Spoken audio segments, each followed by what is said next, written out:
Doctor साहब अभी किसी ने भेजा डॉक्टर साहब किसी ने लिख के भेजा कि पीएम ने सीएम्स को बुलाया और कहा कि भाई आप लोग जिम्मा लीजिए, कोविड से लड़ना है। सीएम ने डीएम्स को बुलाया और कहा कि ठीक है भाई अब तुमको कोविड से लड़ना है।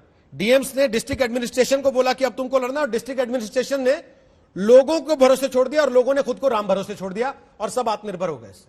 क्या यही स्थिति है भारत की?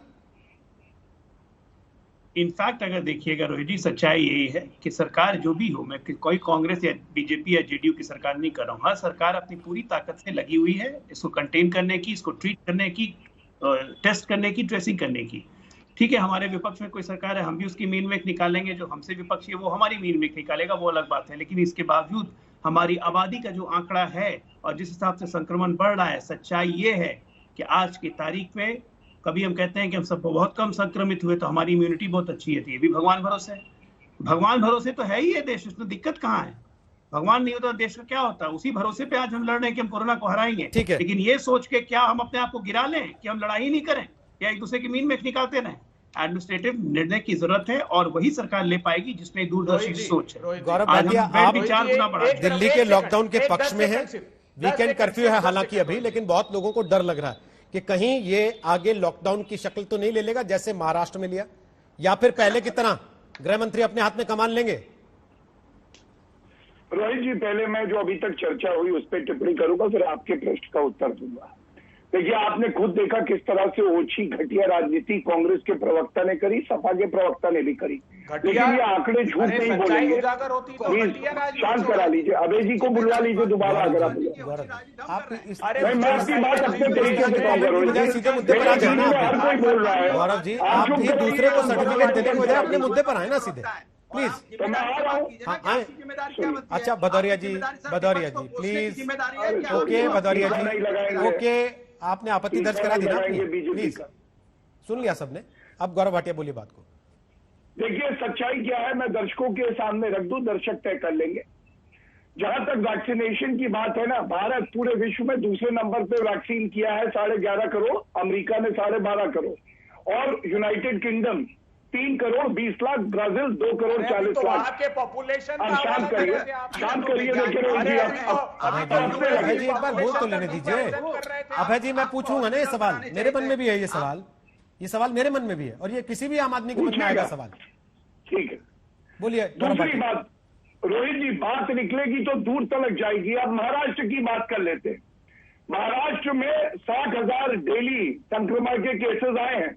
जनसंख्या के अनुपात में उत्तर प्रदेश की आधी आबादी है और जो मौतें हुई है दुर्भाग्यपूर्ण, ये 300 हुई है 24 घंटे में। उत्तर प्रदेश में 67 है और वीकली पॉजिटिविटी रेट 25% है। महाराष्ट्र में, छत्तीसगढ़ में 26%, उत्तर प्रदेश में 6.8। कुछ तो बेहतर उत्तर प्रदेश ने किया होगा ना, और इसीलिए मैं कह रहा हूं इसमें दलगल राजनीति मत करिए। दूसरी बात, देखिए विरोधाभास कहां आता है, यह वही कांग्रेस है। आज इस दंगल कार्यक्रम से थोड़ी देर पहले गौरव जी, इस नए म्यूटेंट वायरस को लेकर और ये जो वेव आई है ये कहां तक जा सकती है, मैंने ही आज तक पर देश के 4 जाने माने बड़े डॉक्टर्स के साथ एक प्रोग्राम किया। उसमें जानते हैं उन्होंने एक बड़ी बात कही।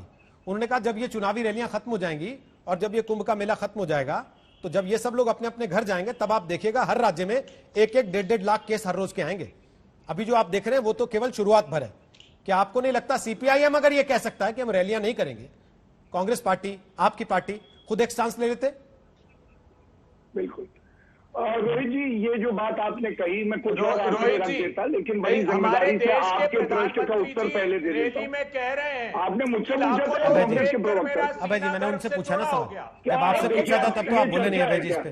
नहीं, सुनिए ना, प्रधानमंत्री अगर रैली में ये कहे बंगाल में लाखों लोगों को देखकर, अभय जी आपकी पार्टी ने भी कल ट्वीट किया है कि देखिए राहुल गांधी की रैली में क्या शानदार भीड़ थी, वो तस्वीरें सार्वजनिक हैं। आपकी पार्टी ने भी ट्वीट किया है कल। या तो आप बोलिए कि नहीं हम अकेले मंच पे खड़े होकर बोल रहे हैं क्योंकि हम नहीं चाहते कोरोना फैले, सीपीआईएम की तरह स्टैंड लीजिए, फिर कहिए कि हम रैली नहीं करेंगे क्योंकि हम कोविड के कैरियर नहीं बनाना चाहते लोगों को।